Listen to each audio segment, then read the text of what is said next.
नमस्कार दोस्तों, स्वागत है आप सभी का NCERT की दुनिया में कक्षा 6 की हिंदी पुस्तक वसंत भाग 1 का दूसरा पाठ गोल, जो रविंद्रनाथ त्यागी जी ने लिखा था। इस वीडियो में हम पढ़ते हुए कहानी को विस्तार से समझेंगे। हमें पूरा विश्वास है कि इस गोल चैप्टर का कहानी को समझने में आप सभी को बहुत मददगार होगी। चलिए अब कहानी को समझते हैं। इस पाठ का नाम पढ़कर आपके मन में कुछ गोल वस्तुओं के नाम या चित्र उभरे होंगे, गोल गेंद, गोल रोटी, गोल चंद्रमा आदि। लेकिन यह पाठ एक विशेष प्रकार के गोल और उसे करने वाले के बारे में है। यह पाठ एक प्रसिद्ध खिलाड़ी के संस्मरण का एक अंश है। आइए इसे पढ़ते हैं और जानते हैं कि कौन थे वे प्रसिद्ध खिलाड़ी। बच्चों, जब आप गोल शब्द सुनते हैं तो आपके मन में गोल गोल चीजें आती हैं, जैसे गेंद, रोटी, चांद। लेकिन इस पाठ में जो गोल है वो खेल में किया जाने वाला गोल है, यानी हॉकी का गोल। और ये कहानी एक महान खिलाड़ी के जीवन से जुड़ी हुई है। चलो अब हम पढ़ते हैं कि वो खिलाड़ी कौन थे और उन्होंने क्या किया। खेल के मैदान में धक्का मुक्की और नोक-झोंक की घटनाएं होती रहती हैं। खेल में तो ये सब चलता ही है। जिन दिनों हम खेला करते थे उन दिनों भी ये सब चलता था। लेखक बता रहे हैं कि खेल में कभी कभी बहस, धक्का मुक्की होना सामान्य बात है। ऐसा पहले भी होता था जब वे खुद खेला करते थे। इससे डरना या परेशान होना नहीं चाहिए। सन 1933 की बात है। उन दिनों में मैं पंजाब रेजिमेंट की ओर से खेला करता था। एक दिन पंजाब रेजिमेंट और सम्स एंड माइंस टीम के बीच मुकाबला हो रहा था। अब लेखक हमें अपने पुराने मैच की घटना बता रहे हैं। ये बात 1933 की है। वे उस समय पंजाब रेजिमेंट की तरफ से हॉकी खेल रहे थे और एक दिन उनकी टीम का मैच सम्स एंड माइंस नाम की टीम से हुआ। माइंस टीम के खिलाड़ी मुझसे गेंद छीनने की कोशिश करते, लेकिन उनकी हर कोशिश बेकार जाती। इतने में एक खिलाड़ी ने गुस्से में आकर हॉकी स्टिक से सिर पर दे मारी। मुझे मैदान से बाहर ले जाया गया। मैच के दौरान दूसरी टीम के खिलाड़ी लेखक से गेंद छीनने में असफल हो रहे थे। गुस्से में आकर एक खिलाड़ी ने उनकी हॉकी स्टिक से सिर पर मार दी, जिससे वे चोटिल हो गए और मैदान से बाहर ले जाया गया। थोड़ी देर बाद मैं पट्टी बांधकर फिर मैदान में आ पहुंचा।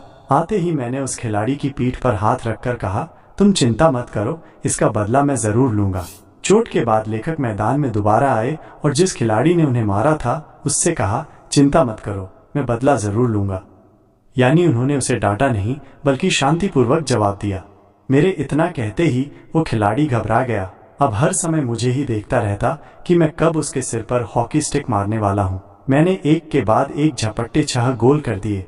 वो खिलाड़ी डर गया कि अब ध्यानचंद बदला लेने के लिए उसे चोट पहुंचाएंगे, लेकिन ध्यानचंद ने हिंसा से नहीं, अपने खेल से जवाब दिया। लगातार 6 गोल कर दिए, यानी मैदान में खेल से बदला लिया। खेल खत्म होने के बाद मैंने फिर उस खिलाड़ी की पीठ थपथपाई और कहा, दोस्त, खेल में इतना गुस्सा अच्छा नहीं।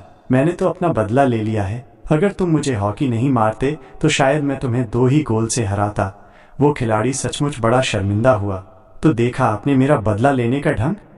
खेल के बाद लेखक ने उस खिलाड़ी से शांतिपूर्वक कहा कि उन्होंने अपना बदला गोल करके ले लिया है और गुस्सा खेल में अच्छा नहीं होता। अगर वो उन्हें नहीं मारता तो शायद लेखक भी इतना अच्छा नहीं खेल पाते। सच मानो, बुरा करने वाला आदमी हर समय इस बात से डरा रहता है कि उसके साथ भी बुराई की जाएगी। यहाँ लेखक एक जीवन की सच्चाई बता रहे हैं। जो दूसरों के साथ बुरा करता है वो खुद हमेशा डरता है कि उसके साथ भी वैसा ही होगा। आज मैं जहाँ भी जाता हूँ, बच्चे व बूढ़े मुझे घेर लेते हैं और मुझसे मेरी सफलता का राज जानना चाहते हैं। मेरे पास सफलता का कोई गुरु मंत्र तो है नहीं।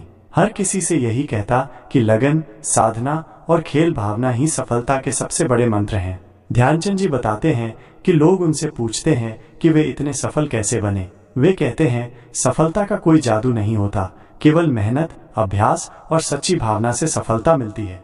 मेरा जन्म सन 1904 में प्रयाग में एक साधारण परिवार में हुआ। बाद में हम झांसी आकर बस गए। लेखक का जन्म प्रयाग, आज का प्रयागराज में हुआ था, लेकिन बाद में उनका परिवार झांसी में रहने लगा। 16 साल की उम्र में मैं फर्स्ट ब्राह्मण रेजिमेंट में एक साधारण सिपाही के रूप में भर्ती हो गया। मेरी रेजिमेंट का हॉकी खेल में काफी नाम था, पर खेल में मेरी कोई दिलचस्पी नहीं थी। 16 साल की उम्र में वे सेना में भर्ती हो गए। वहाँ की हॉकी टीम बहुत मशहूर थी, लेकिन शुरुआत में लेखक को हॉकी में कोई खास रुचि नहीं थी। उस समय हमारी रेजिमेंट के सूबेदार मेजर तिवारी थे। वे बार बार मुझे हॉकी खेलने के लिए कहते। हमारी छावनी में हॉकी खेलने का कोई निश्चित समय नहीं था। सैनिक जब चाहे मैदान में पहुंच जाते और अभ्यास शुरू कर देते। उस समय तक मैं एक नौसिखिया खिलाड़ी था। मेजर तिवारी ने उन्हें खेलने के लिए प्रेरित किया। वहां हॉकी खेलने का कोई नियम नहीं था, जब चाहो खेलो। तब तक वे सीख ही रहे थे, यानी हॉकी में नए थे। जैसे जैसे मेरे खेल में निखार आता गया, वैसे वैसे मुझे तरक्की भी मिलती गई। सन 1936 में बर्लिन ओलंपिक में मुझे कप्तान बनाया गया। जैसे जैसे उन्होंने अच्छा खेला, उन्हें सेना में ऊंचे पद भी मिलते गए और 1936 में उन्हें भारत की ओलंपिक हॉकी टीम का कप्तान बनाया गया। उस समय मैं सेना में लांस नायक था। बर्लिन ओलंपिक में लोग मेरी हॉकी खेलने के ढंग से इतने प्रभावित हुए कि उन्होंने मुझे हॉकी का जादूगर कहना शुरू कर दिया। इसका ये मतलब नहीं कि सारे गोल मैं ही करता था। मेरी तो हमेशा ये कोशिश रहती कि मैं गेंद को गोल के पास ले। उनके अद्भुत खेल को देखकर पूरी दुनिया चकित हो गई। तभी से उन्हें हॉकी का जादूगर कहा जाने लगा। मेरी सफलता का यही रहस्य रहा, अगर अपने किसी साथी खिलाड़ी को दे दूं ताकि उसे गोल करने का श्रेय मिल जाए। वे केवल खुद गोल करने की कोशिश नहीं करते थे, बल्कि टीम के बाकी खिलाड़ियों को भी मौका देते थे। यही उनके खेल की खूबसूरती थी। अपनी इसी खेल भावना के कारण मैंने दुनिया के खेल प्रेमियों का दिल जीत लिया। बर्लिन ओलंपिक में हमें स्वर्ण पदक मिला।